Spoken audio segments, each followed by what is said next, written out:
Hey everybody, I almost forgot what I was doing. All three of you, which I'm still not sure if it shows one person. I don't think that's the case, but I could be wrong because usually it shows zero and I'm in here by that time. Hey Texas.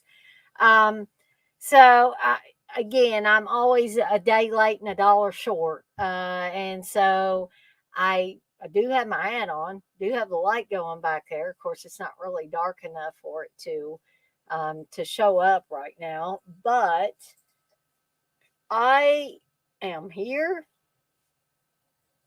and ready to get this bloody birthday party started here in a little bit.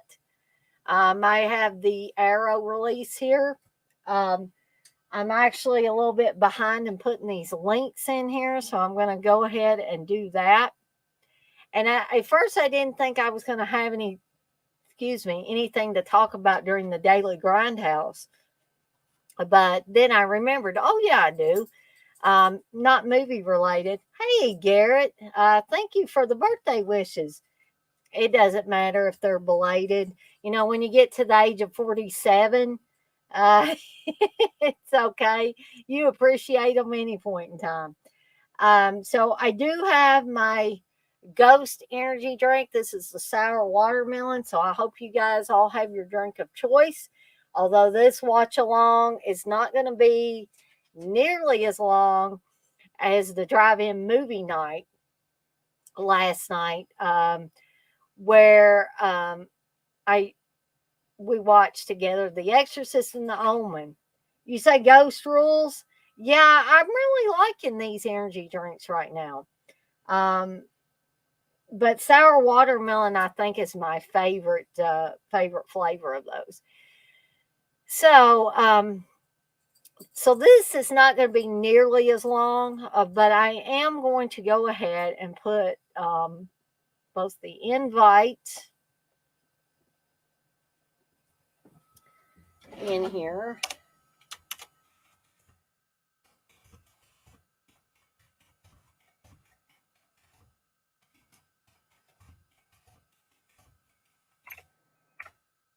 And I can't spell, can't type, can't spell.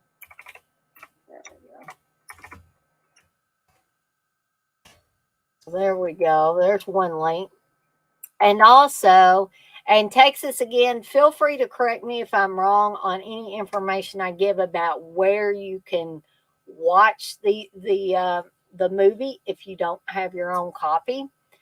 Um, but it is one moment here. It is available on Tubi.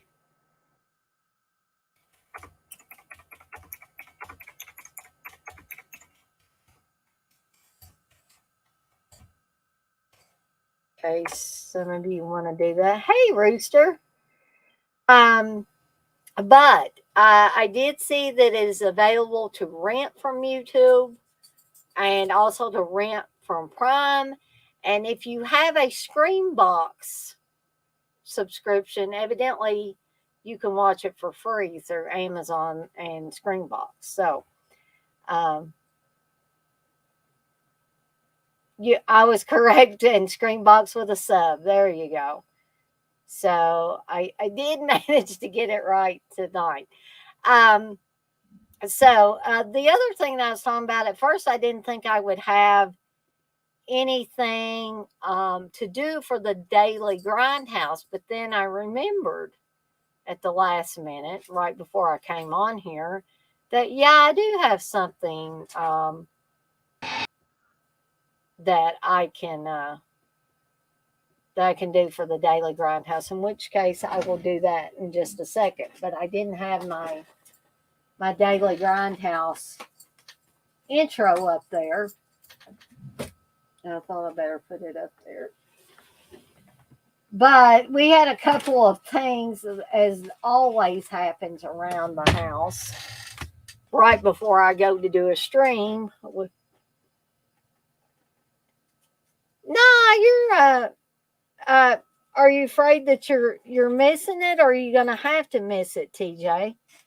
Um, because I haven't even started the movie. So if you're afraid that you missed it at that point in time, then you're good. You're good. So I did want to remind everybody.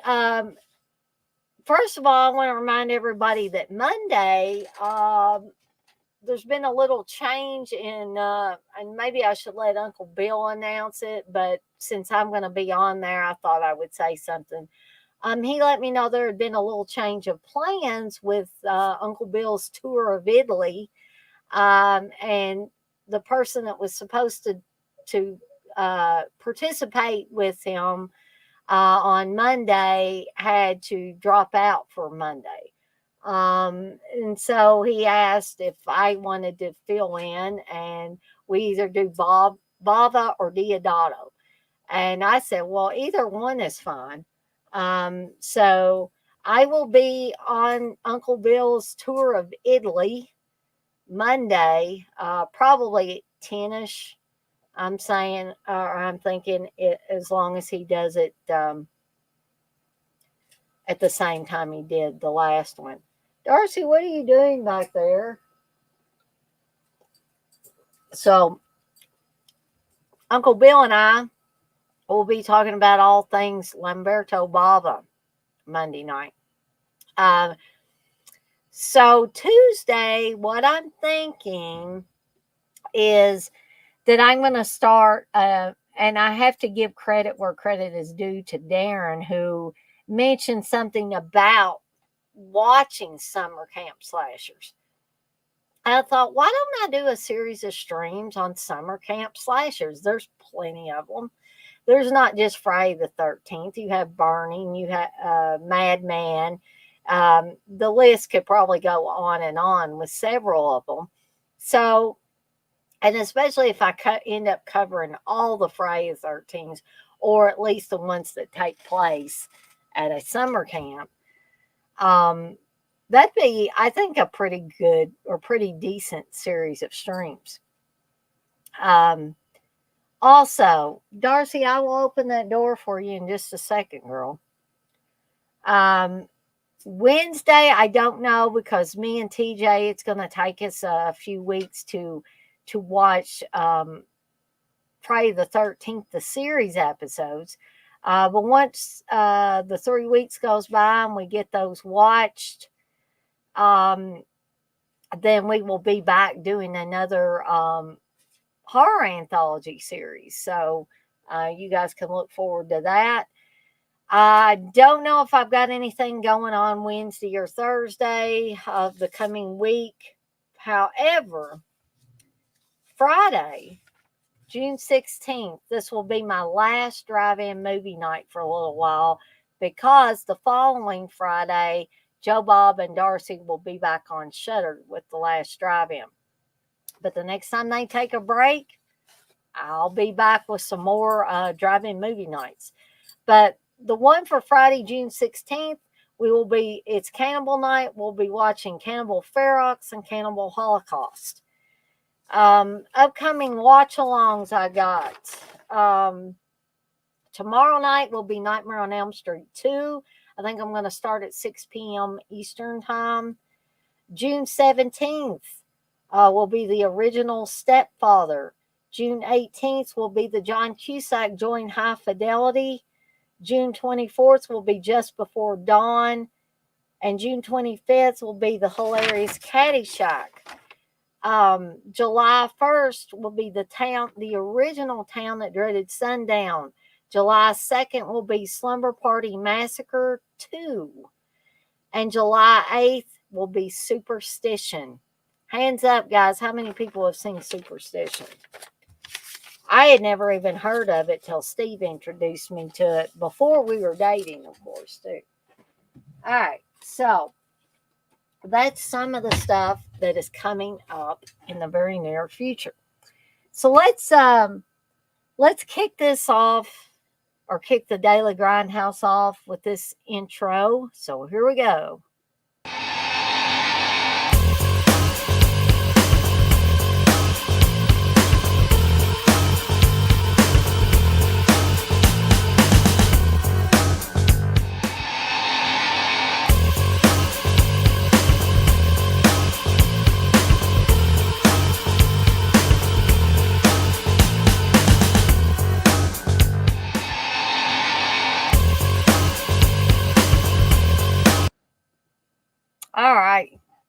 So, again, this is not movie related. This is not horror related. Nothing of the sort. So, um, many of you probably remember me talking about we were trying to set up a meet and greet to meet this beautiful basset hound named Bella. Oh, awesome. Thank you, Texas. Texas says Dana, the Arrow channel, also has Bloody Birthday. So there is another option, yet another option for you guys. But I had been talking about me and Steve were hoping to soon go to a meet and greet to meet this beautiful basset hound named Bella that is being fostered through the Basset Rescue of Kentuckiana. So I got a text today from the lady that's the head of the Basset Rescue. And I had been talking back and forth to one of the other girls there. Um, and she had sent me pictures, some of the pictures I had showed on here. And so today I got a text from the lady that runs the Basset Rescue. And she said basically uh, if we wanted to come today and meet Miss Bella, that Miss Bella has had her vet appointment, and she's just about, ready to go. Or actually, they told me she was ready to go. So I asked Steve, I said, do you want to go today or do you want to go Sunday? And he said, no, let's just go today. So we went to the lady's house. Thankfully, we loved Brandon dearly and we didn't mind traveling to get him. We got him through the Basset Rescue as well. But this was quite a bit easier. It was a 10-minute drive from our house to her house. And oh my gosh, guys, I absolutely fell in love. The pictures did not do this little girl justice. And I say little girl because literally we were expecting a bigger basset hound. And she's very, very petite, which is no problem. Um, and she's very friendly, very laid back. They basically tell us she shows no signs of aggression or anything. She came over to both me and Steve. We were able to pet her and love on her. She does seem a little timid. She doesn't show any signs of aggression. She just, I think maybe there may have been a little bit of abuse before she came to the Basset Rescue. And so maybe she's just timid. So what we're going to do is just when we do get her, we're going to take it really easy with her and get her all settled into the house, get her acclimated and all that. And they're supposed to be sending me a contract through my email where we can also pay through PayPal and pay her adoption fee. And at first I thought we were going to get her today. However, because she has stitches, because she was fixed, as they naturally are before they get adopted out,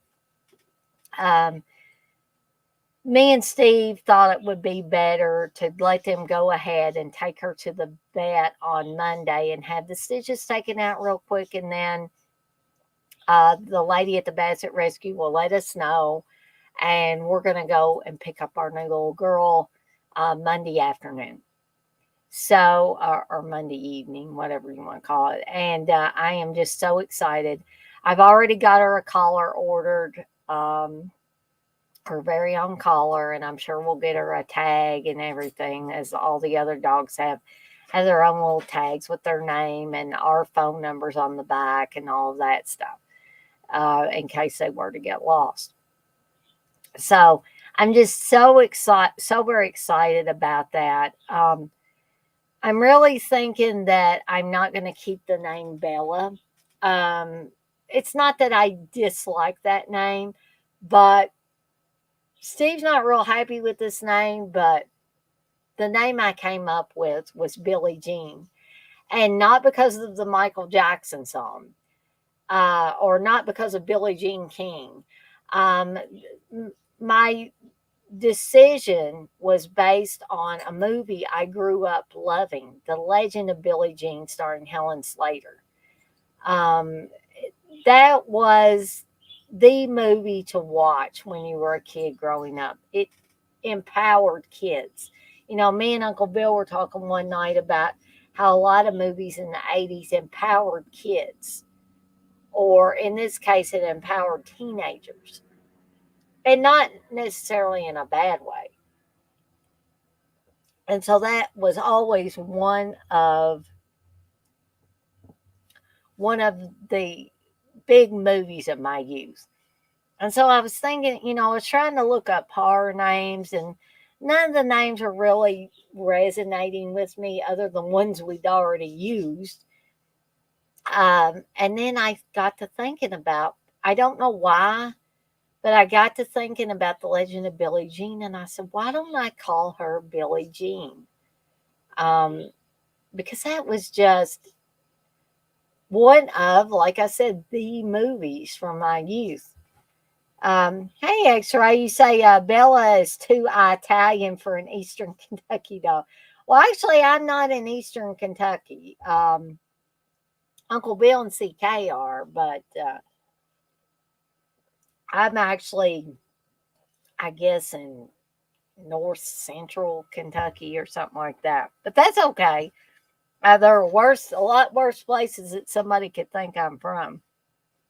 Uh, but yeah, Bella is. My aunt has a dog named Bella, and there's nothing wrong with the name. It's a cute name. But I think Brandon is pretty much the only one that we kept the name that he had when we adopted him. And the reasoning was that they told us he really knew that name. And normally they don't tell you that. Normally they tell you, you can change it to whatever. This dog hasn't had this name long enough to even, get that attached to it. Excuse me, guys. I am still just sneezing like crazy. I think we still have an air quality alert. Oh, goodness. Uh, but so that's my big news. We will soon have, I feel like I'm going to sneeze again. Oh, my goodness. You know, my allergies and sinuses, my sinuses will get bad sometimes when I lived with my parents, but not nearly as bad as they've gotten. And my allergies just exploded whenever I moved to Louisville. So the air quality is not great here anyway, but there's something else going on. I thought Steve said there were some fires up in Canada, that all this polluted air is coming down into the United States, and it's causing problems. So it's either or, I guess. Um, so yeah, really super excited about our new little girl.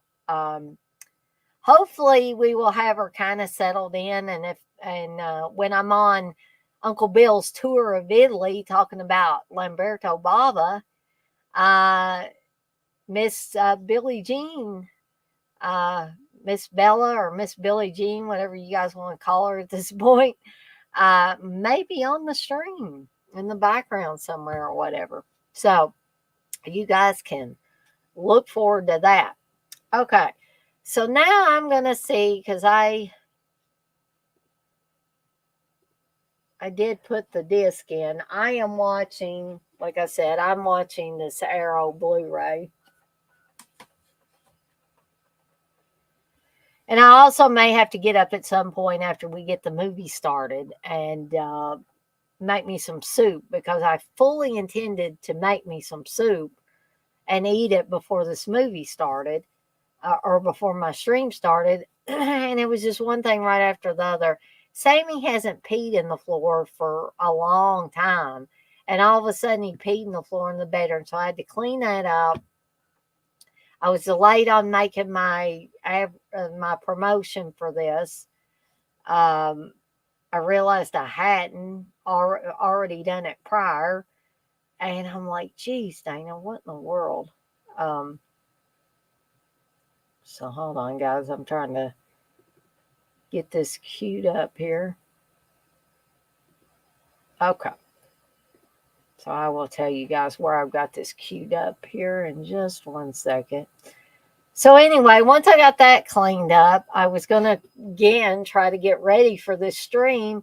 And Steve, bless his heart, drops a quarter of a jar of salsa on the kitchen floor, glass shatters, salsa's on the floor, all that. And Steve did do most of the cleaning, but I'm just always scared that there'll be glass that's flew everywhere and we'll either step on it or the dogs will get a hold of it.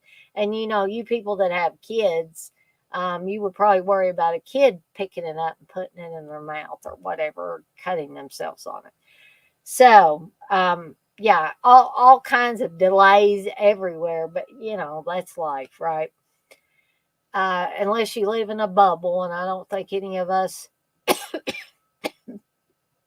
Oh goodness, sorry guys. I don't think any of us live in a bubble. Steve also took me out today this morning in early afternoon, and sorry I had to take my hat off again, guys. And did a little shopping at Walmart. I got me a few more pairs of cheap shorts, got some capri pants, because I'm getting to the age where you're going to have to start wearing capris, right? Yeah, 47.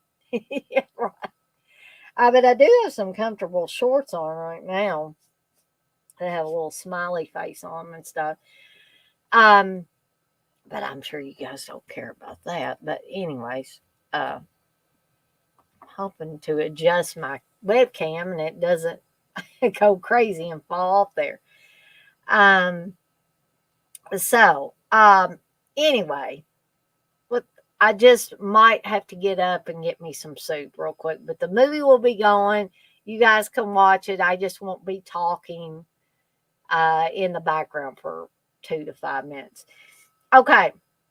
So before we get this started, if anybody wants to come in live on the stream, I do have a link, the StreamYard link, in the chat. Feel free to click on it at any point in time, barring it not being a couple of minutes or 30 seconds before the movie's over. Any other time is fine. So if you want to come on here and talk about this lovely movie with me, feel free. I don't know if I'm going to see CK or Uncle Bill in here tonight. I don't know if they have anything going on tonight, because I'm so bad about keeping up with anything anymore. I try to, because I don't like to intersect with other people's stuff. I try to prevent that as much as possible. Sometimes it's impossible to prevent the overlaps or the intersecting of streams. But for the most part, I try to stay up on it. But today's been real busy and I didn't get around to it. So there's also the Tubi link in there in case anybody wants to watch it through Tubi. All right, so I'm about 10 seconds in on the Arrow Blu-ray. It's saying a Judica production on the screen. So everybody that's going to be watching along tonight, if you will let me know when you're all queued up and ready, then we will go ahead and do the countdown and get started. But I am going to step away to run to the restroom because when things get busy, you don't even have time to run to the restroom. So I'm going to do that. Texas says he's all set. Texas is on the ball. But I'm going to step away, and it will also give you guys time to get queued up if you're not.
All right, so Texas is ready. Rooster is ready. All right, so I think it's time to get this party started. If anybody comes in here later and needs a timestamp, I'm sure all of us will be happy to give them a timestamp. So let's go ahead and do the countdown, the 3, 2, 1, and then we will get started here. So 3, 2, 1, press play.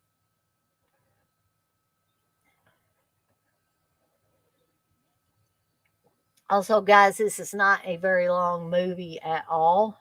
Starring Lori Lethin or Lethine. I don't know how people pronounce it.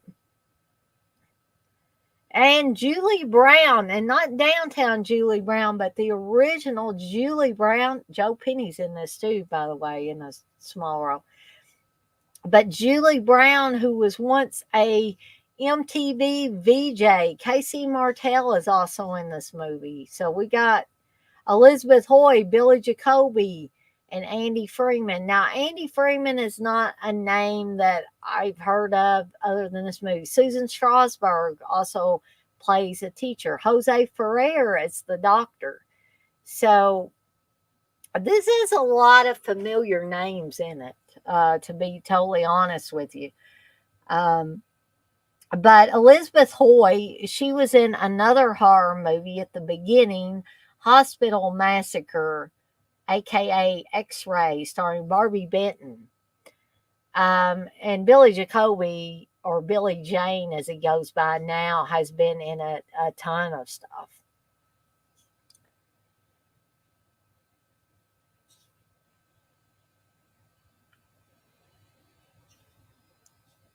So we start out at the Meadowvale General Hospital, and we're soon going to find out it is June 9th, 1970,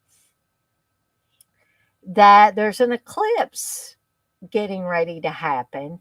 But there are 3 children, 3 babies that are about ready to be born, and there's Jose Ferrer there as the doctor that's going to be delivering these 3 children. And if you have subtitles on or a little bit of the dialogue, you can see that Jose, or hear that Jose Ferrer is saying, you can forget about watching that eclipse.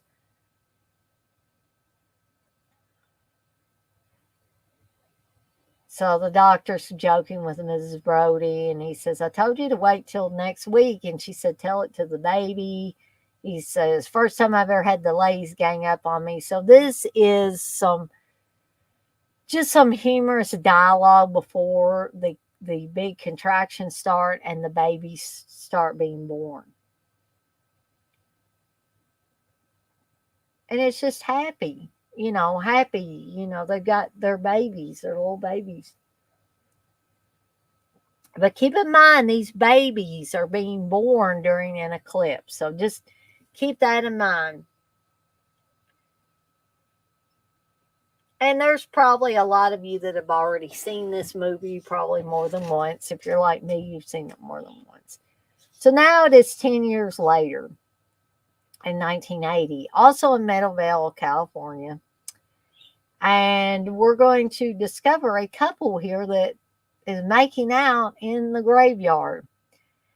Now, this girl here is the girl that Linnea Quigley replaced on graduation day because this girl did not want to bare her breasts. Okay? Well, you're going to clearly see her breasts in this movie. So, she must have changed her mind at one point in time.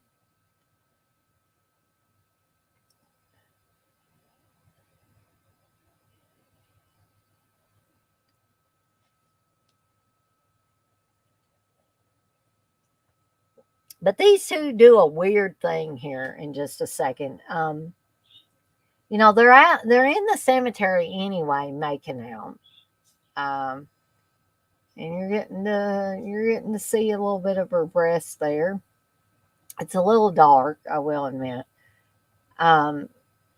But then she's going to become self-conscious and wants to go somewhere else. So where do they go? They end up jumping into an open grave to have sex. Uh, as well as not being a really smart idea. Why would you want to do something like that? I don't know. Only in a horror movie, I guess. And I don't know why you wouldn't find your car or something and go there to have sex.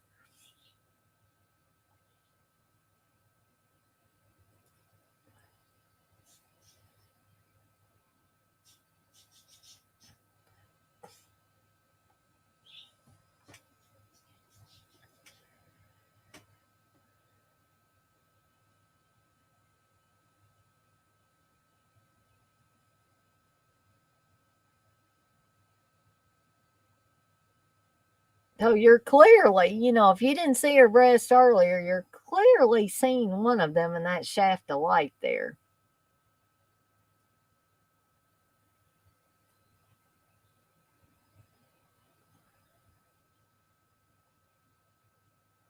But it looks like somebody's approaching this open grave here.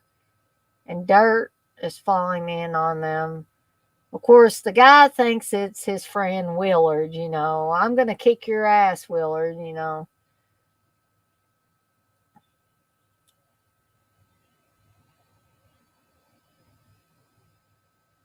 Something tells me that's not Willard that's hitting him in the face with a shovel. And then somebody is strangling her with what we find out is a jump rope.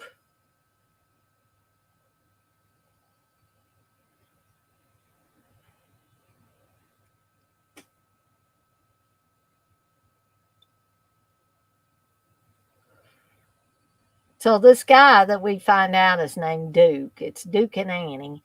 Um, Duke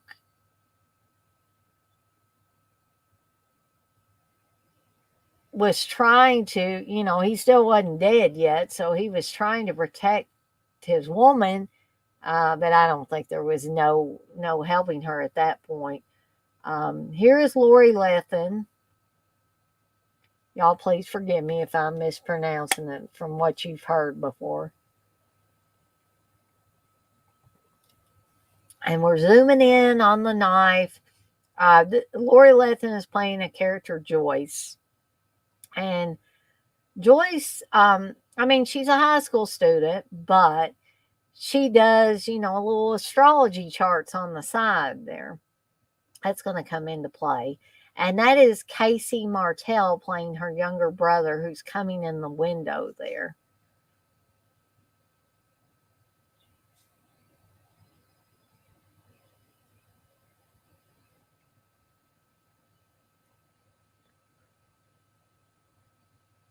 Those are probably Jordache jeans too, by the way. Yeah, that's a good question. Why don't you come in through the door like a normal person? To which he says like he got locked out. That's younger brothers for you, right?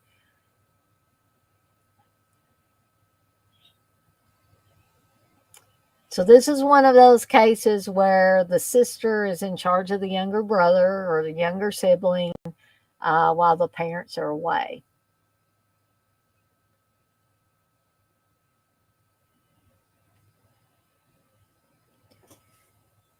So we also find out that Joyce is trying to get credit for civics by helping out at the school where her brother attends. We're going to soon see, we're going to see the sheriff there who's talking to the students about who we find out is Duke and Annie getting murdered. There is Billy Jacoby there. There is Susan Strasberg playing probably one of the bitchiest roles I've ever seen her play. I mean, damn, she's bad in this.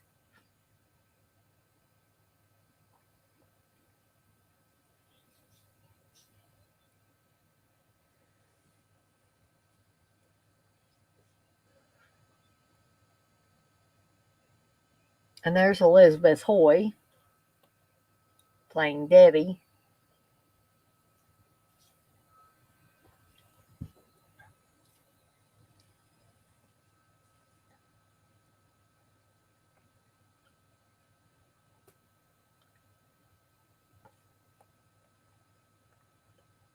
So here's where the jump rope or skipping rope, as the sheriff calls it, comes into play because he's asking, has anybody lost or found a skipping rope like this or with a handle like this?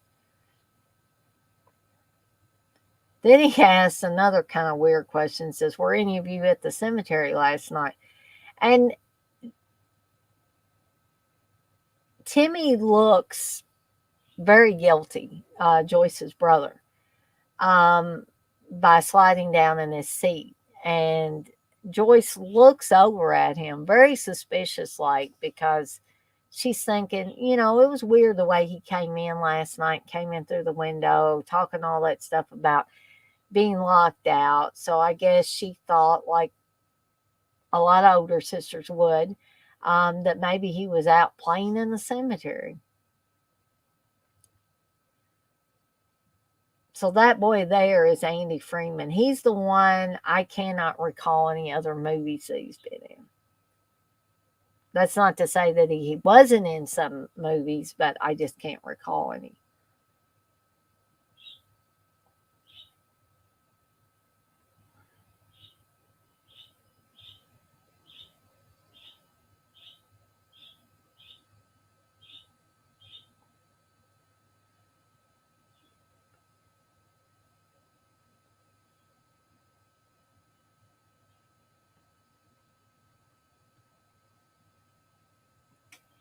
I like a lot of the early 80s fashions, but that shirt that Joyce has, that is something that I would never want to wear. That looks so ugly to me. The jeans are fine.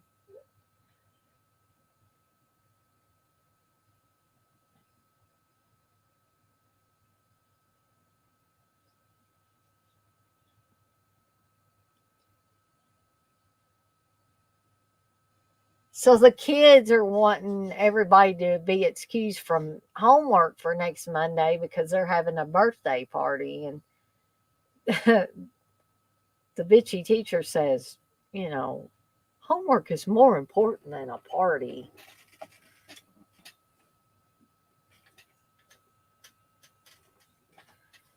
The boys have looks that, if looks could kill, they would have killed Miss Davis there.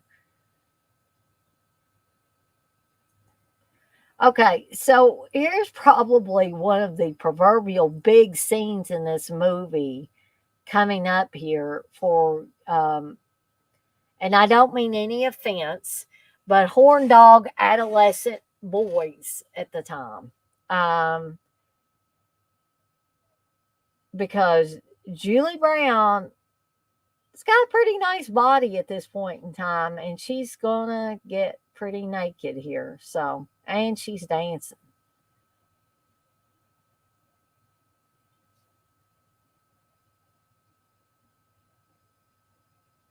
I mean, and it's your typical TNA stuff that you would find in these 80s horror films. In fact, you still see it. But I think, late 70s into the 80s, this is when it was at its peak.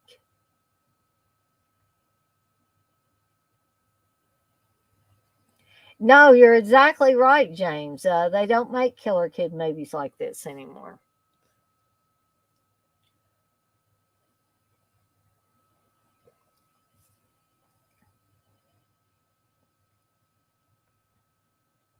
I'm not sure how old Julie Brown was at this point, but she was pretty young.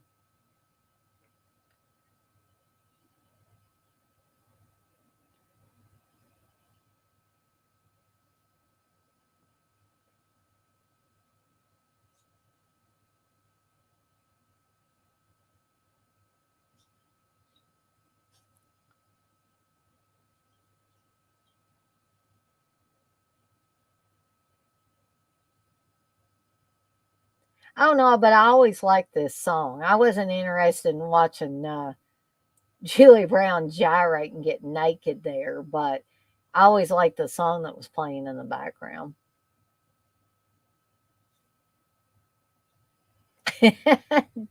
Yeah, Devil Times Five, James. That is a pretty creepy movie. Megan was okay, but I get what you're saying. It's the vernacular is not the same. Nothing is the same, and I've said this before. I'll say it again. We're never going to get movies like this again.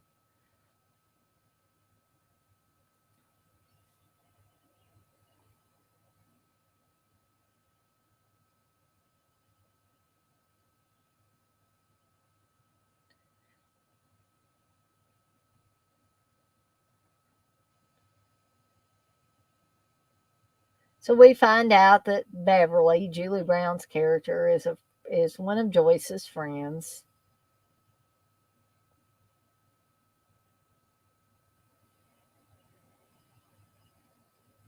And then she says her and Willer go to the graveyard all the time. And Joyce is like, why? And she says, well, not to get buried, that's for sure.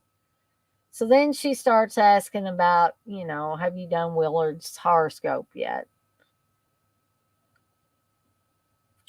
And then they start talking about Paul. And Paul is played by, oh my gosh, I'm totally forgetting the guy's name. But he was in Porky's. I believe he played the I believe he played the guy that was kind of racist in Porky's, but then he turned out to be a pretty good guy. Um,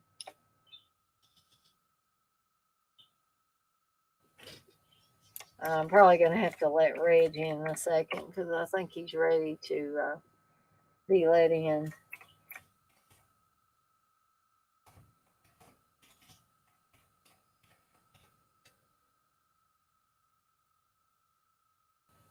I think it's Cyril O'Reilly, and somebody's probably. I figured somebody had already answered me. That played Tim in Porky's. I believe he plays Paul, the Joyce's boyfriend, in this.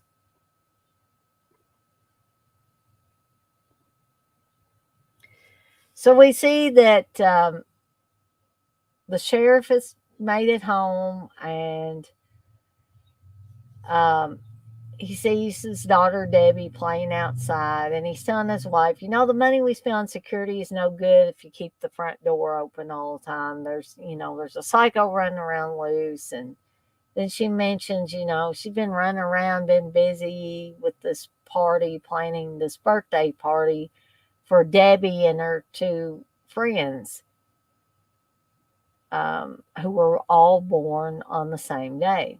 They are the three children that were born during the eclipse. So Debbie is saying, Daddy, Daddy, come here. I want to show you something. You can see that they placed a skateboard there, I guess, hoping that her father would fall on it. He steps over it miraculously. So now they got to come up with another tactic.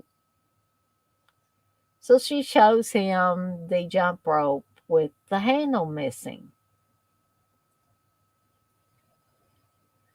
And he's like, where'd you get this? And then he's like, what's wrong, Debbie? And then Steven comes out and is beating the hell out of her father in front of her eyes. The mother doesn't hear because the food processor's running. So, yeah, I don't know what they did with the bat later, and we never see, but right now they throw it behind a bush, it looks like. I don't know how those two boys would have pulled her dad. So Timmy kind of fools her plans. He sees him. He's like, hey, what happened? So Debbie says, Mom, Daddy fell. And it's going to turn out very bad for the sheriff.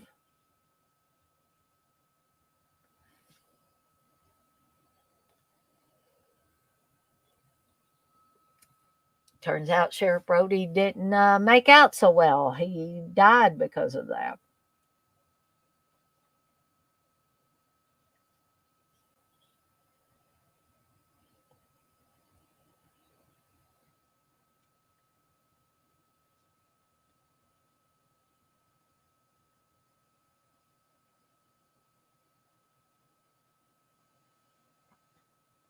And I believe the blind guy, I think that's Michael Dudikoff, I think's his name, right there.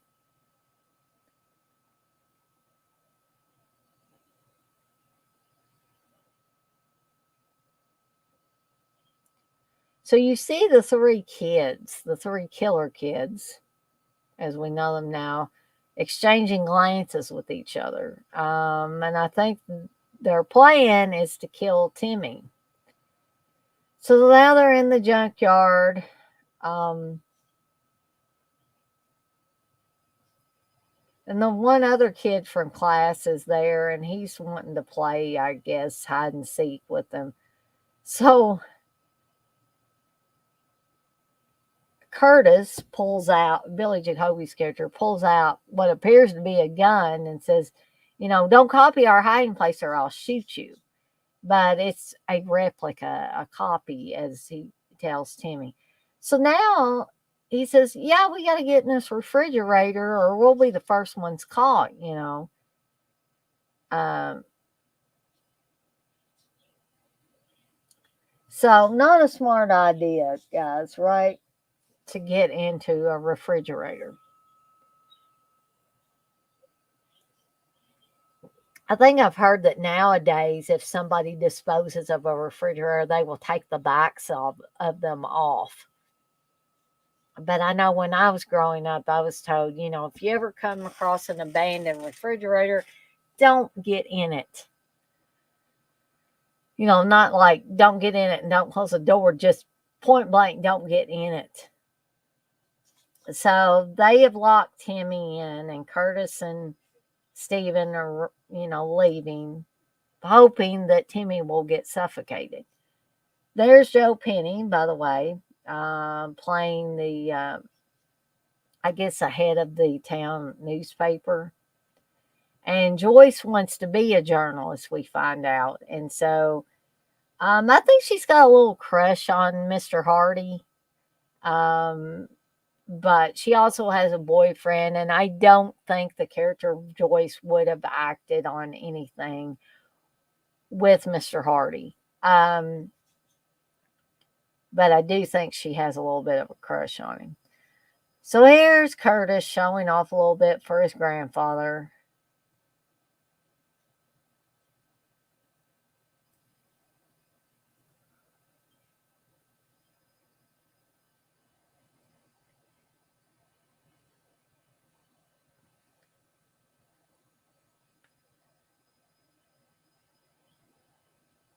So, unfortunately, Timmy is still locked in the refrigerator. But thankfully, he has a little flashlight.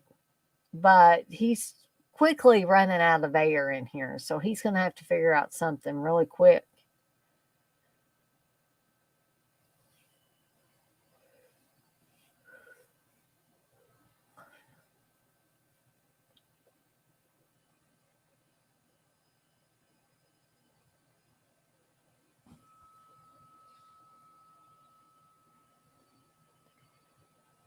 So, Joyce is back home. The phone's ringing. But she hasn't quite noticed anything's amiss as of now, as far as Timmy not being home yet.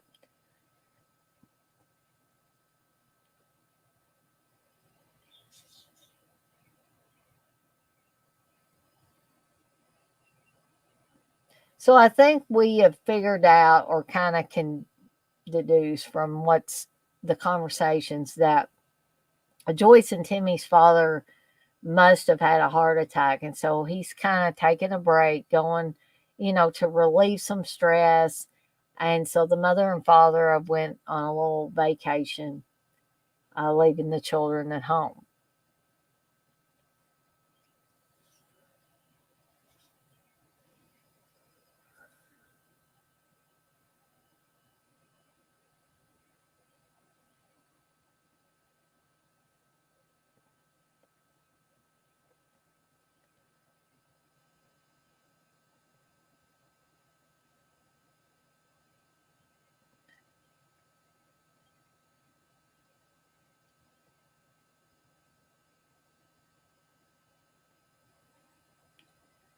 So this is a pretty smart kid, though. Once we see how he figures out an escape tactic.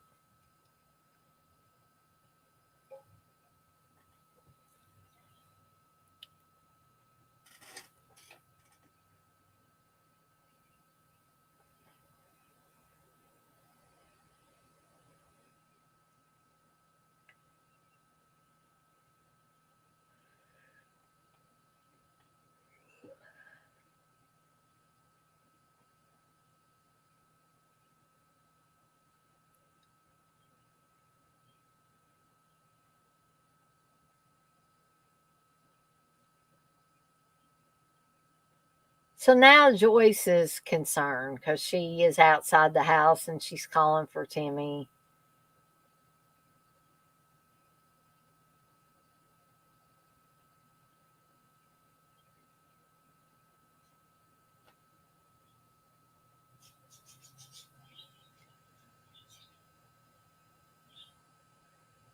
So ingenious on the part of this kid here.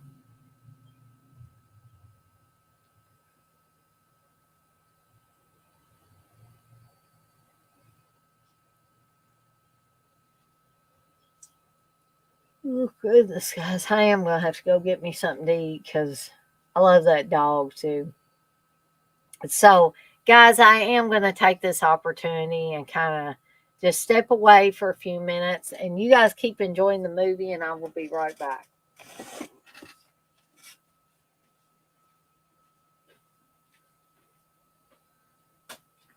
Reggie, Reggie, Reggie.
All right, I am back again. Uh, Sorry for having to step away so many times. And we can see that Miss Davis is dead. I hope you guys don't mind me eating while this is going on. Like I said earlier, I fully intended to have my dinner eaten before I did the stream, and I don't think I got this soup quite hot enough either.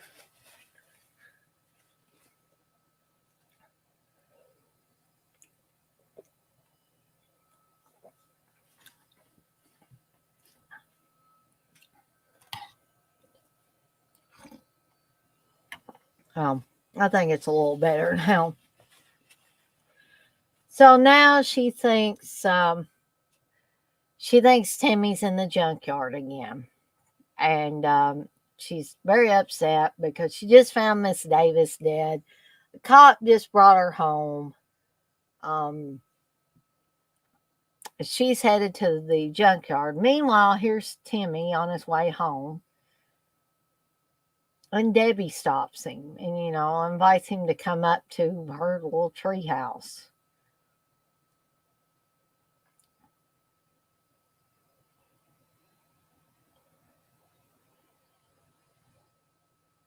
I don't know what time kids are expected home from school in this movie, but Debbie, tells him this is kid logic too.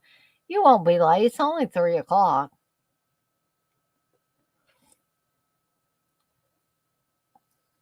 So if Debbie knows how to play ambulance, then that tells you she must have been at the graveyard the night Duke and Annie were killed.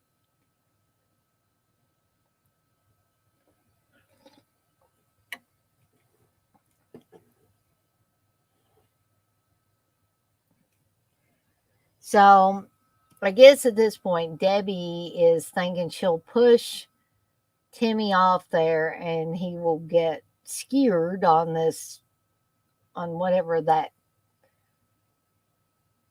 tree thing or post or whatever the heck it is. So she has a scrapbook there that we saw earlier that she's got all the dead people. She's got pictures of them, and then she's got the articles when they died, including one for her own father.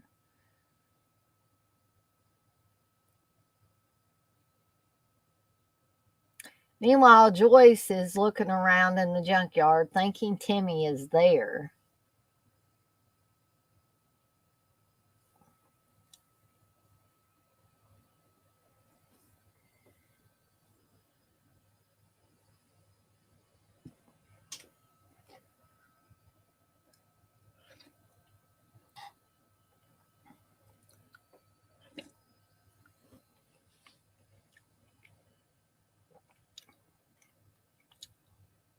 And she's going to come across the refrigerator where they locked Timmy.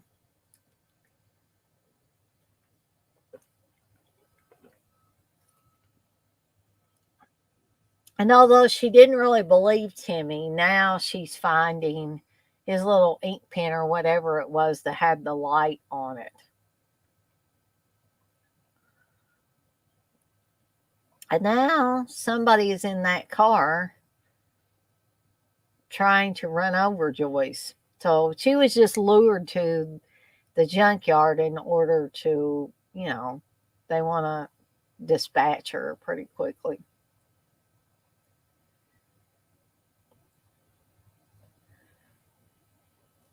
And, once we get past the beginning part, really, this movie really doesn't try to hide the fact that it's the kids doing the killing. That's not what this movie's about. It's not a murder mystery type of thing. And even if you read the plot synopsis, it's kids doing the killing. And the tagline on the dang case says the nightmare begins with the kids next door. And I think even the posters had that tagline as well.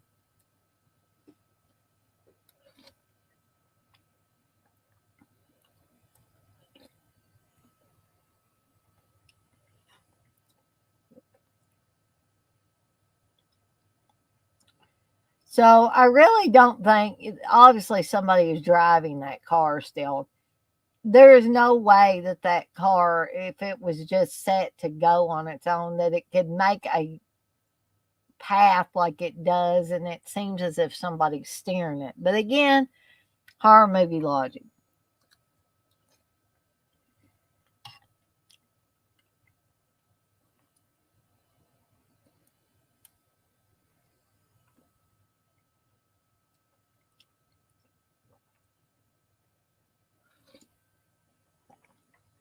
So I didn't understand this either. How did the cop know to come there? I don't think it's ever explained.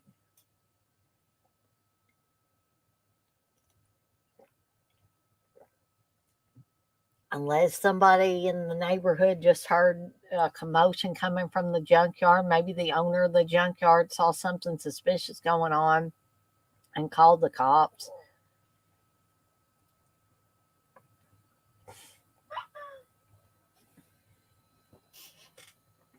Sorry, guys. I'm big on not having any distractions, but I'll probably just need to turn my phone to silent so it won't be making any noises. Usually I don't have it back here with me, but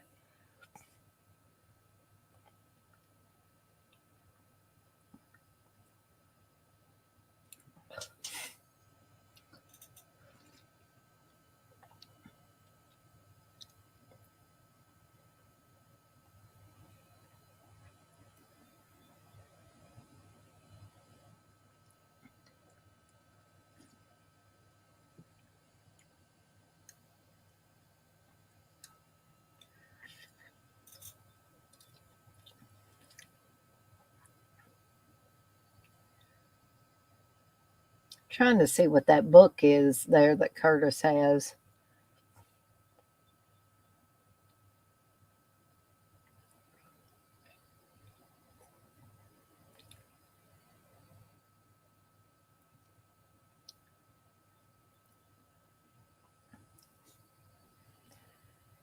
So Joyce is really unnerved by, as anybody would, by the things that have happened through the day. So she's telling Timmy she doesn't want him going anywhere by himself.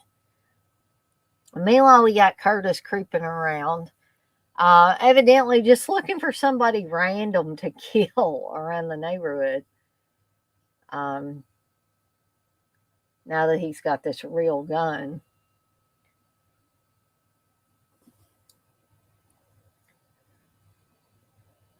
So I guess he's thinking of killing these kids, or at least that little boy there, because he doesn't like that little boy. This little girl looks to me a little bit like Danielle Harris. Does anybody else see that, or is that just me? I know it's not, of course, but it does look like her to me. So, uh, Joyce is talking about, people's different astrology charts.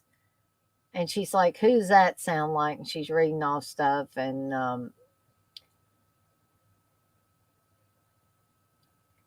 then she gets to the one about being enormously seductive. And he's like, "You, right?" Because he just got the one about their dad right. And she said, "No, Beverly." So here's Michael Dudikoff again, playing Willard, playing Beverly's boyfriend. I believe, I mean, he's been in several things, but I believe that he was in Bachelor Party, which is another watch along that I did not very long ago. Um, but, he's been on other things as well.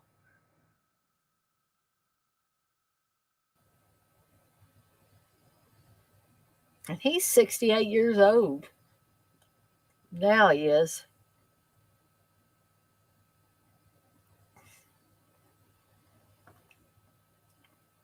I mean, he'd been in American Ninja and American Ninja 2, American Ninja 4, Avenging Force. I mean, I guess he was in all the American Ninja movies, should say.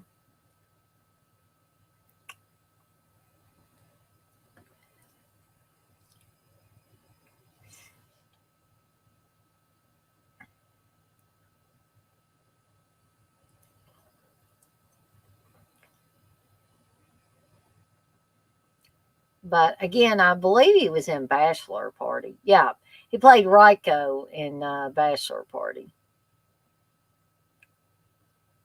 He's been in some TV. Like I say, he plays Willard in this movie. He was on Happy Days, Dallas. Um, oh, he was actually in The Best Little Girl in the World, which Jennifer Jason Leigh also starred in, about a girl that develops an eating disorder.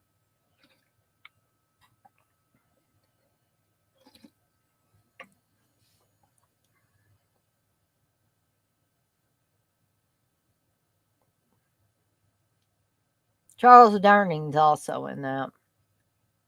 Jason Miller, Vivica Linfors. There's a lot of people in that movie as well.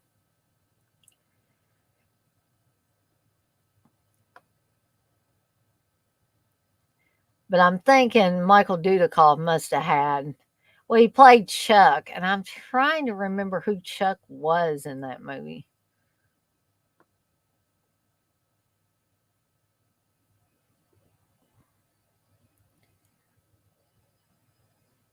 And that was a TV movie that was made after Bloody Birthday. He was also in Tron, an episode of Give Me a Break. Yeah, so he was in quite a bit of stuff.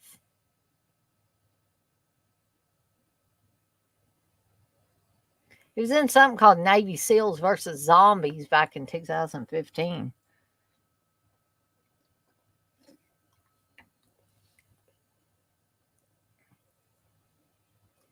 So evidently, Curtis has come across a couple of people he wouldn't know from Adam in this van making love.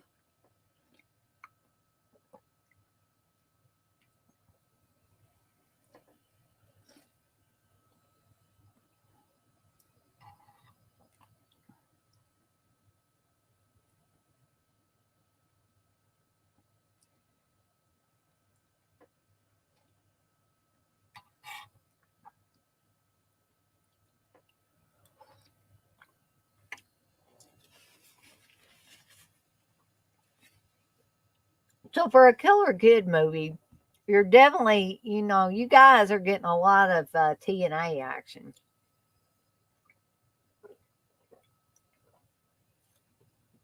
I think you see this guy's ass at one point in time. You may have already seen it when I wasn't looking.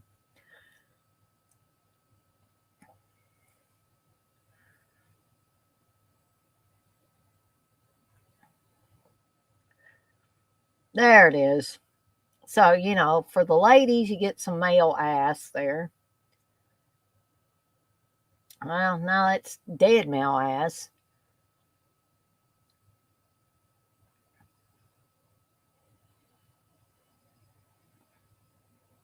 So now we're finally at the birthday party for the kids.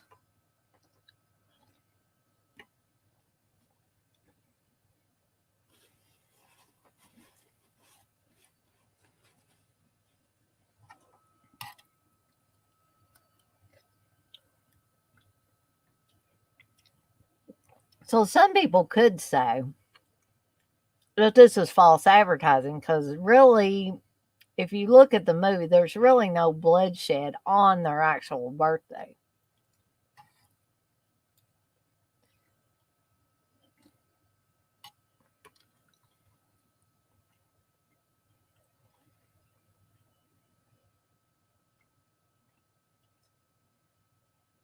And if you look closely there, or the far right of Beverly, there's a Rocky Horror Picture Show poster.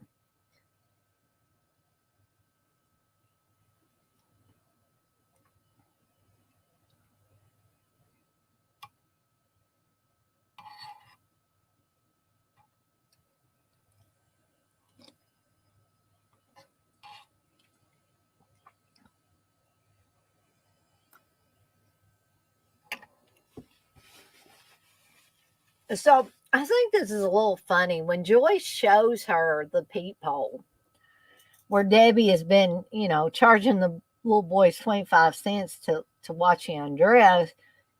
She just says, "Oh no," and kind of frowns and then just walks out of the room. It's like, okay, I think I'd be a little more upset than that. So Debbie's afraid that Joyce is going to cause some problems and that she's going to tell on them or whatever. To which Curtis says, "Not if they think she's crazy." And she's like, "Well, what are you going to do?" He's like, "Just wait." So this poor woman here playing Debbie and Beverly's mother, she's just lost her husband right before this birthday party. And the kids aren't, some people might say, well, kids are resilient, but these are not really super young kids. It's not like she's a kid that wouldn't remember her dad. She wasn't that young. But they just act like, nothing's going on. They're just oblivious to everything.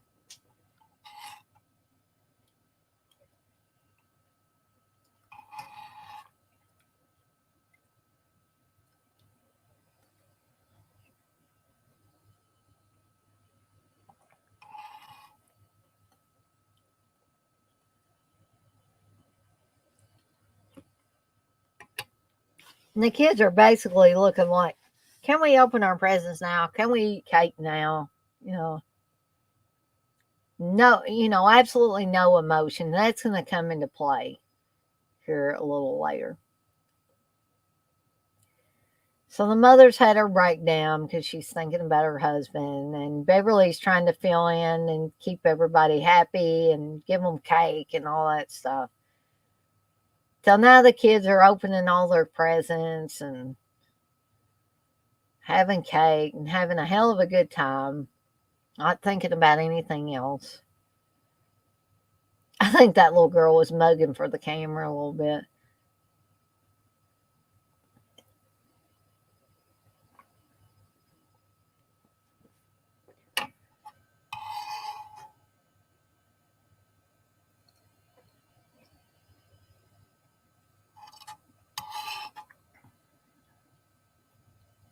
I don't know. For some reason, that person dressed like a clown that's juggling with the shirt that says "I can't say no" was just creepy to me. I don't know why.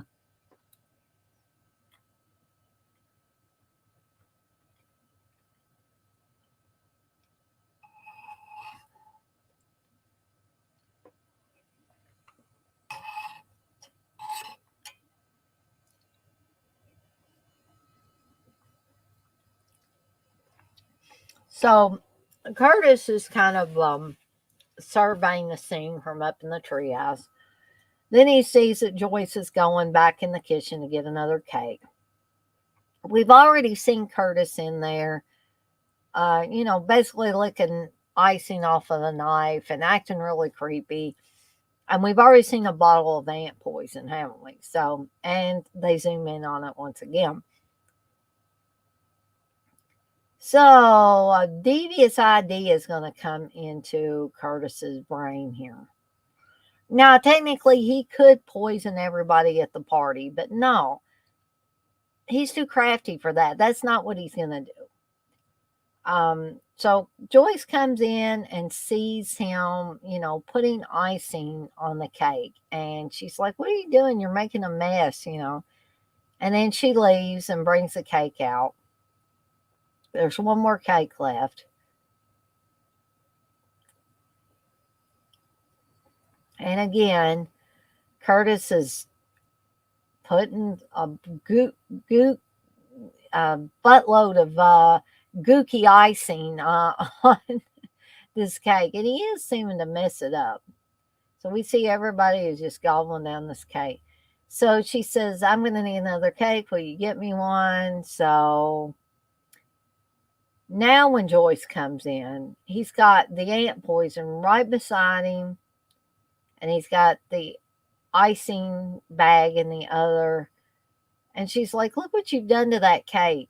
And then she wants to know what he's got behind his back. And we already know he's got that damn ant poison. So we're kind of at this point in as much the dark as Joyce is.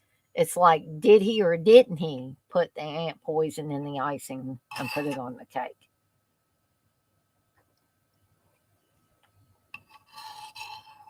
So then Joyce freaks out, knocking the cake plates out of people's hands, and she's like, don't eat it.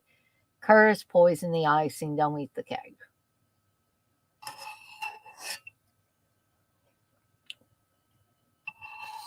And then Curtis comes out there. I wasn't doing anything. The poison was just sitting on the counter, and I was putting it away, being the dutiful child that he is. His grandfather says, he's never done anything bad in his life. And then some of the others want to know, what exactly did Joyce see? And she tells them. The grandmother says she's crazy, and then she's like, what are you doing? He says, eating the frosting. And then he has Curtis also eat the icing.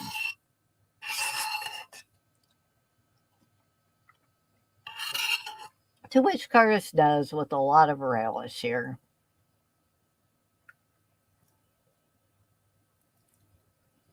Like, ha ha, bitch, I made you look crazy in front of everybody.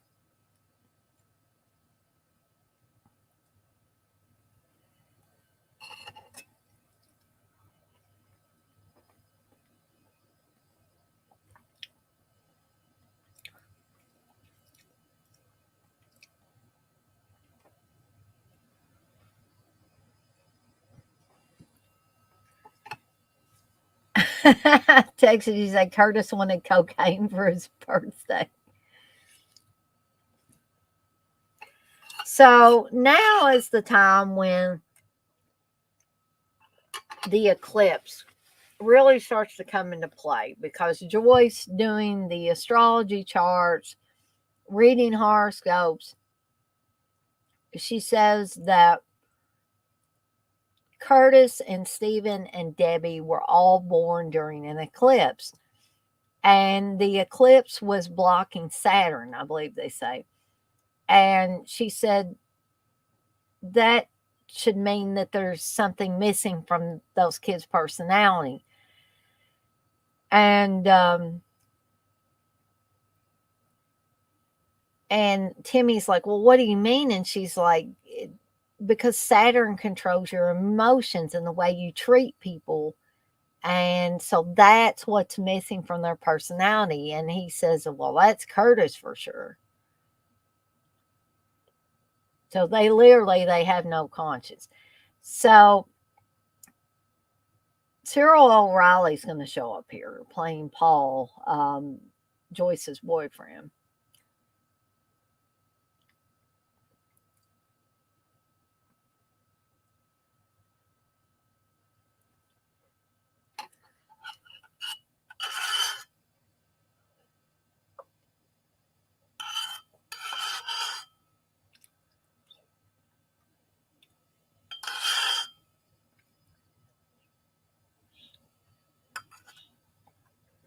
And there he is.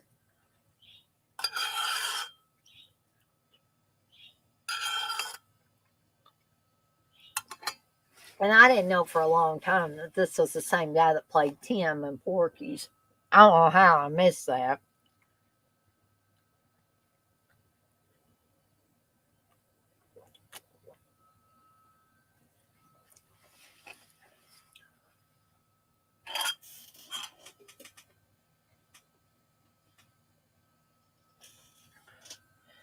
So there's this funny, or I think funny little exchange where Timmy's watching them being romantic with each other. And so Joyce is like, Timmy. And he says, well, Dad told you to watch out for me, right? And he says, he told me to watch out for you too. And to which she says, well, why don't you watch out for me from inside your room with the door shut, okay? So I just think this is a cute little scene here between the older sister and the younger brother. And I'm guessing that they probably had sex in between time, but they didn't show it. And now they're having a little heart to heart. And so Paul's saying next year we'll be in college and won't have to worry about it. And Joyce says, I'm not going to college. So this is kind of a deep conversation two are having. And this is really the only scenes that you see Paul in.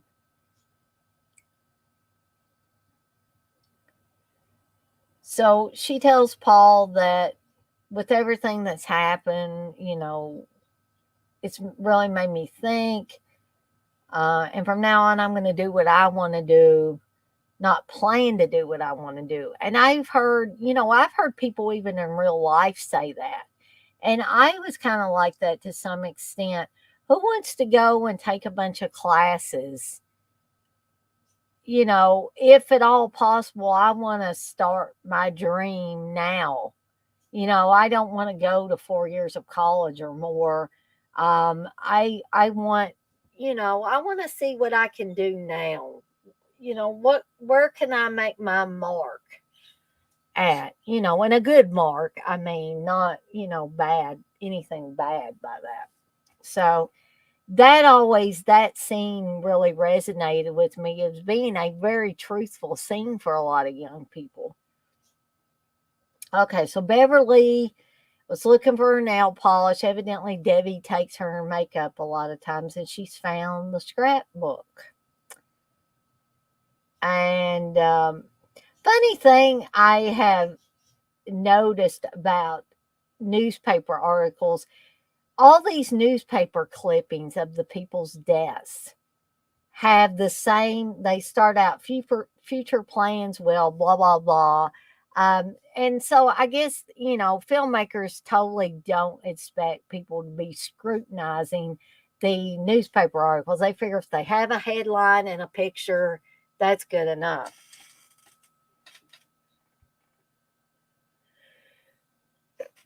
But I have a bad habit of looking at them just to see what exactly it says, because I know that somebody did not take the time to write out a fake article for these things. So the mother's really upset. And so Debbie says it's Curtis's scrapbook. And so she says, I don't want Curtis coming over here again. I don't want you playing with him ever again. And she wants Beverly to burn the scrapbook.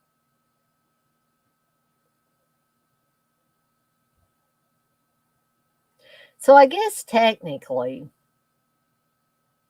there is going to be a kill on the night of their birthday, just not during the birthday. So I guess technically you could call that the bloody birthday. So Debbie is thinking about killing Joyce right there. Joyce kind of fools that.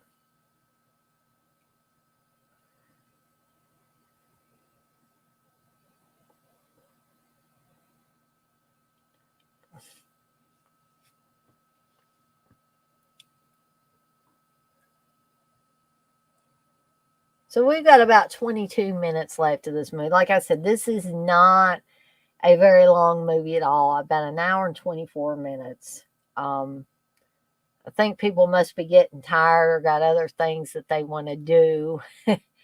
I know I was thinking on Saturdays that Dirk and Darren do their thing. So a lot of people might want to hop on over to that.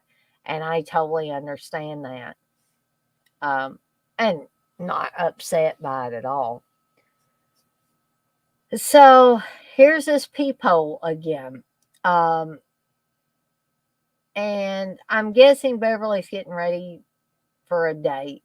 And I think this pink top she has is really cute. And she takes it off and puts on a red top. I don't know. I like the pink top. I thought it was pretty. But what do I know? This one's okay. Just maybe she thought it accentuated her boobs more or something. So Debbie is trying to get Beverly's attention. Beverly's coming towards the peephole. She says, "What are you doing in there, you little creep?" She already knows what Debbie has been doing as far as that peephole's concerned. But I'm sure she didn't expect this. Yeah, right in the eyeball.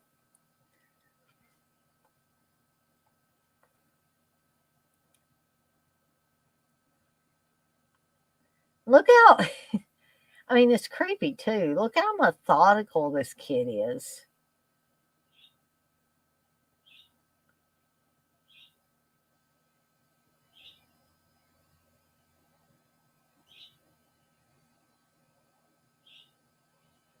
So she's already planning to have Curtis and Stephen come over to help her with this, and but I guess they weren't expecting her to go ahead and kill her because Curtis is like, "Why didn't you wait for us?" And Debbie says she asked for it.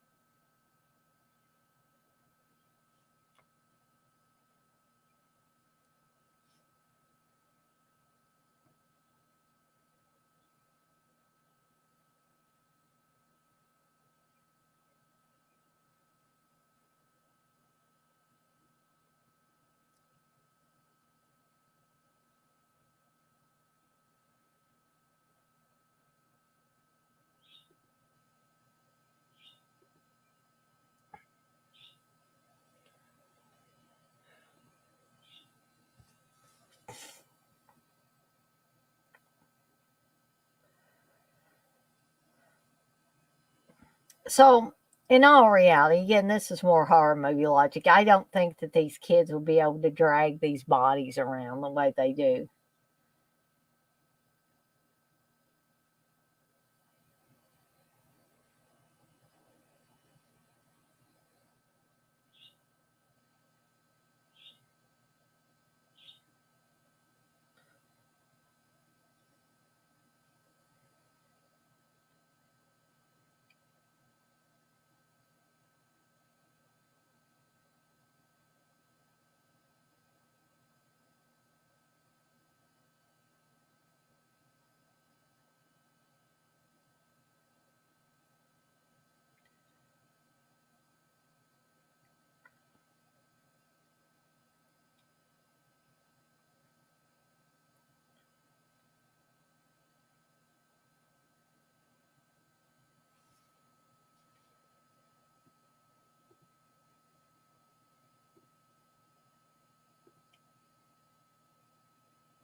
Just noticed that my brother and sister in law sent me a $25 Amazon gift card. So yeah, I got almost $50 worth of gift cards and then $75 in cash. So yeah, I made out pretty good this birthday.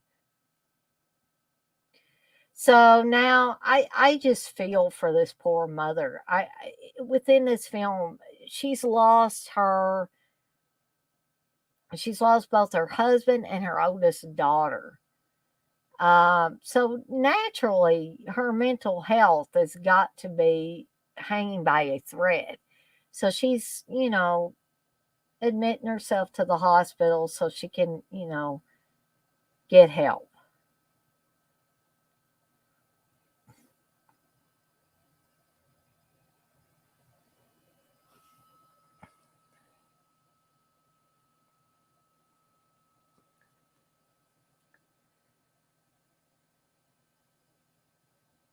Oh, sharp eye, Texas. I don't think I noticed that either. But you say I never noticed before, but the blood was on her hand before the arrow went in. Now, I'm gonna have to watch that in the future.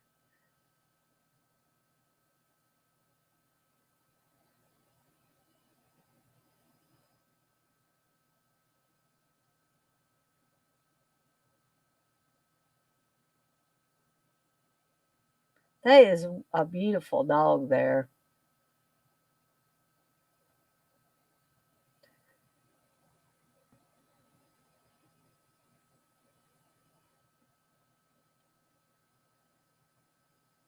So, as usual, Curtis knows how to, as I said earlier, gizmo. Um, so you're seeing him do this, and then he's like, "Ready, I'm it," you know. But we've already seen him messing with the locking mechanism. So Steven said, "Yeah, I bet Curtis gizmoed it," and Debbie said, "You don't even know what gizmo means."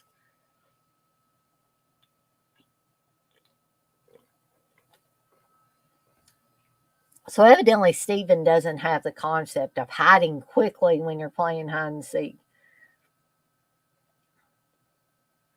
But Debbie does, and Debbie's fast too.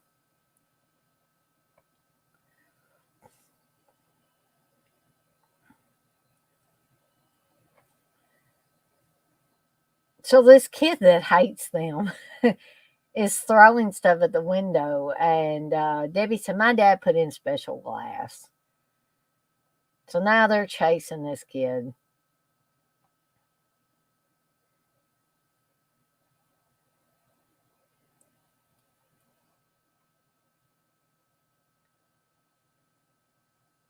So these scenes, this is supposed to be California, and I'm assuming they filmed it in California.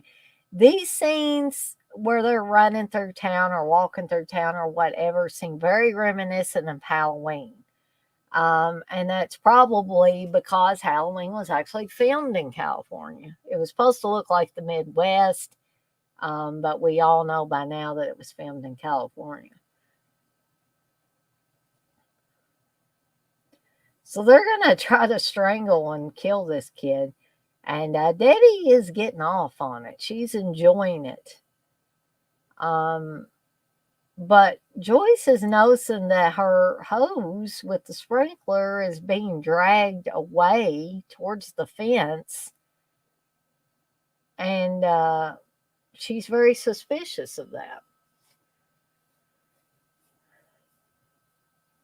So Debbie sees Joyce there and she's acting all innocent. Don't, you'll hurt him, let him go. And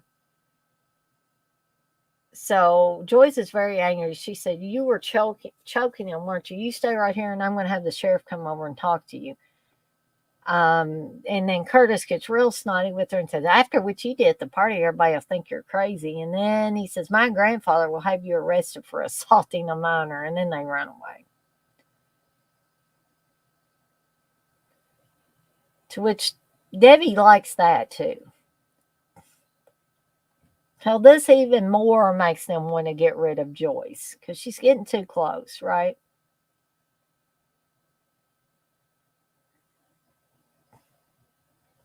Where they got that picture of her, I don't know. That looks like the outfit she had on when her boyfriend was there. Looks like it might have been a headshot or something they took.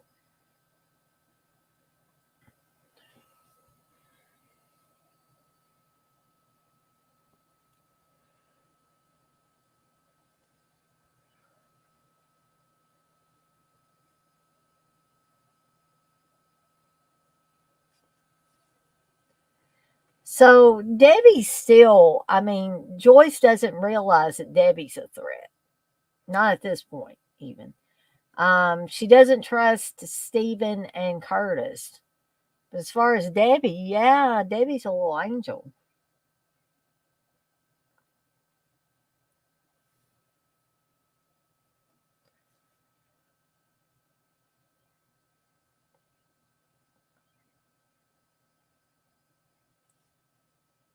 So Joyce is being the good babysitter and making sure all the security is in place.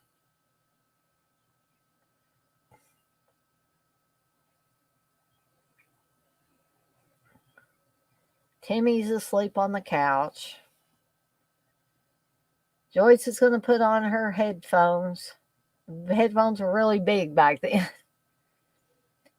And of course, she's not hearing anything, not really paying attention. There, Curtis and Stephen are. Stephen's not real smart. He's the least smart of the group. Um, because again, Curtis has to remind him it's bulletproof glass, you idiot, because Stephen was pointing the gun at the window. So Debbie's turning off the security and is going to let the two boys in.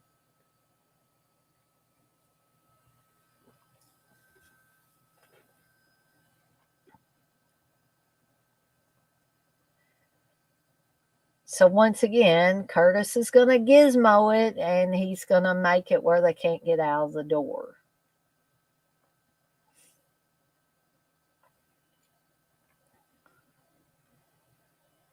If only this kid would use his power for good, right?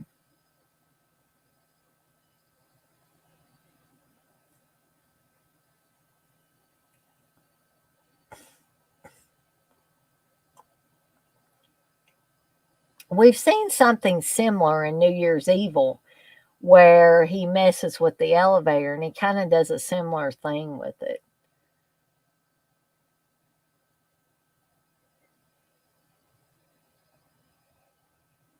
So this is very tense. We think, oh, is he going to shoot Joyce or... And Timmy is slowly starting to wake up. And he's like, Joyce, it's a good thing he did. And then Debbie, showing her true colors there, is trying to strangle Timmy.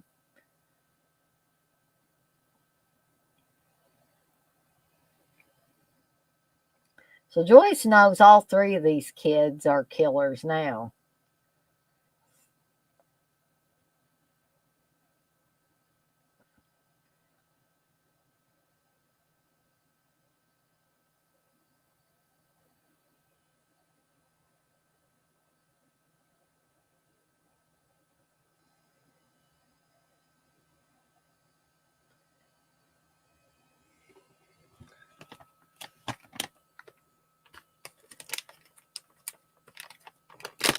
So I guess they never let Stephen do anything. So now she's trying to strangle Joyce. This is a very strong child.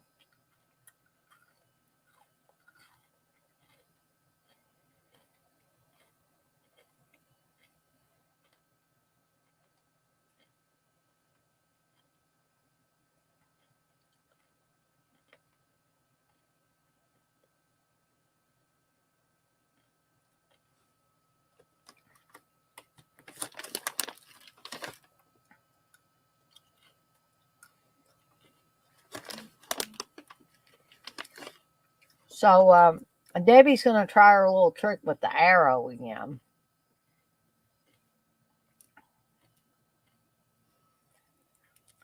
Curtis is still shooting holes in the wall. You noticed earlier they've already cut the phone line.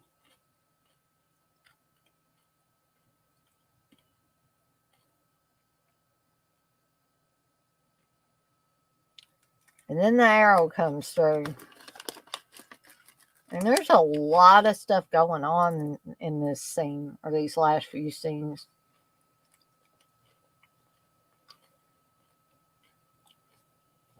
I don't know exactly how this works, but to keep her from, I would think she could still get an arrow in there. I don't know what kind of animal that is either, if it's a fish or a turtle or what. Probably whatever it is probably going to be dead here in a second.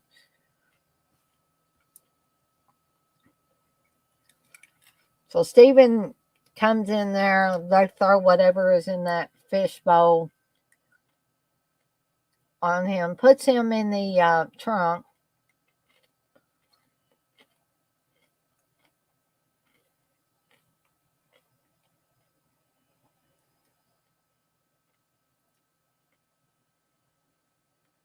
So she thought she was getting a real gun out there, and Curtis tells her it's a replica.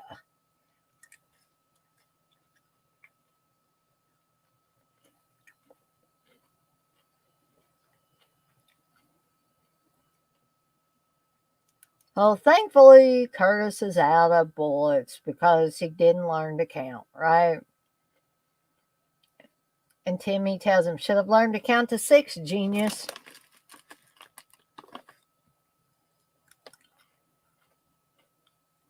Although I think he shot a lot more than 6 bullets into the wall earlier. Or maybe logic again.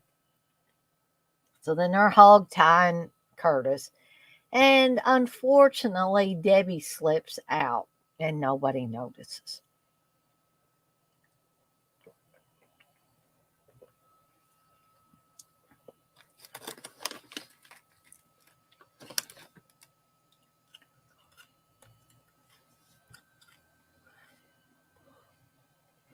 And then Debbie's mom's going to show up here. She had to go see a psychiatrist, and now she's going to be home. I like this little swift kick Joyce does to the trunk that Steven's in. So there's Debbie's mom, and of course, she convinces her mom. And what mom would not want to believe their little girl, especially a mom that has lost both her husband and oldest daughter? And Debbie's the only one that she has left. So I'm not sure if Debbie tells her the truth or what. In any case, her mother decides, we're just going to leave town. We're just going to back up and get out of here.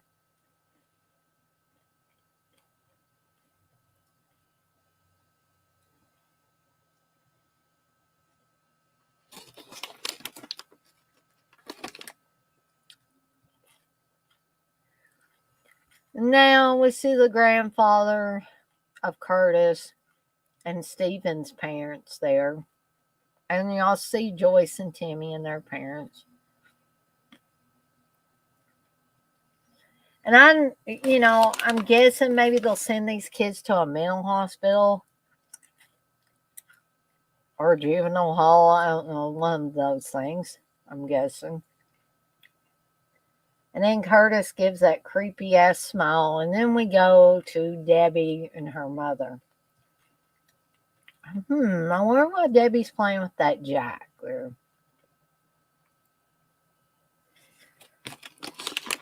And I guess her mother and her stayed overnight in a motel. And she said, her mother says, now what's your name? So now she's going to be going by Beth Simpson. And her mother says, all right, and remember, no talking to strangers. And she says, I won't, Mommy. From now on, I'm going to be your good little girl. And so they leave.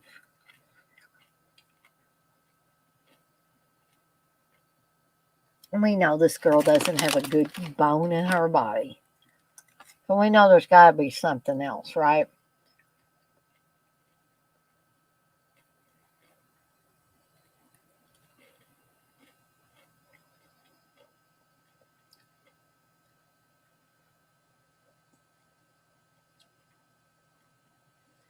To which we're slowly, oh no.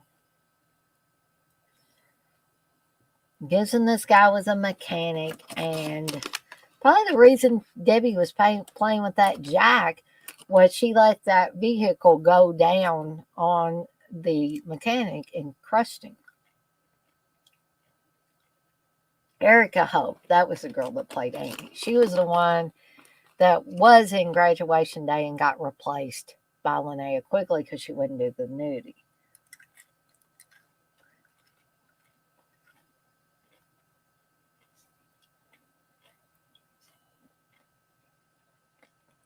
So, Texas, I'm assuming that you have seen the movie before because you did say, I never noticed before, but the blood was on her hand before the arrow went in. But did you still enjoy the movie, Texas? And those of you that watched the whole thing that are also still in here, Rooster or James or any of you, X-Ray, I just like to hear your thoughts on the movie if you're still in here in these last few minutes. I'll probably stay on till 9 o'clock for another 5 minutes.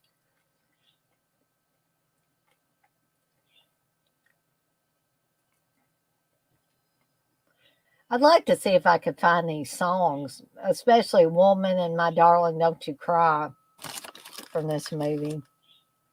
The song My Darling Don't You Cry was what was playing when Beverly was undressing and the boys were watching her. Taser, you say you love this movie. You say you're a little behind. Okay, so have you not got to the credits yet?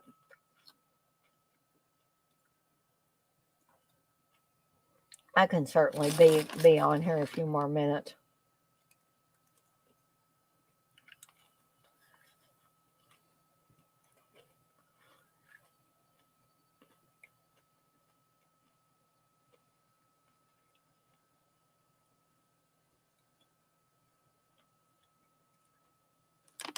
But I'm glad you do love the movie. I like to. One thing I don't. Oh, you're at they're at the motel. Okay, gotcha. So it's almost over for you. Um, it's about another minute or so before it gets to the credit sequence. I don't know how sometimes I get that much ahead, but I guess these things happen. But I do like to show movies that people are going to enjoy. That's the last thing I want to do is show a movie that is going to bore people to tears. Um, I had forgotten that Garrett was in here earlier. So I'm not sure if Garrett's still in here or if he watched the movie with us. Um, which is okay if he didn't, because some people are, I mean, a lot of people are busy doing their own thing, and it's nice that they drop in and leave messages, or in Garrett's case, he wished me a belated birthday.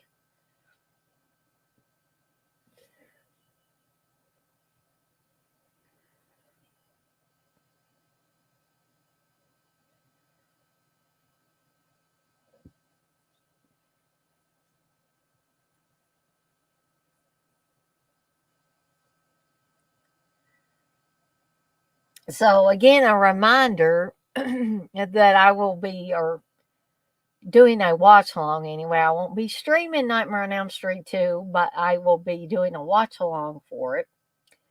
Um, and more than likely going to start at 6 p.m. Eastern time tomorrow evening.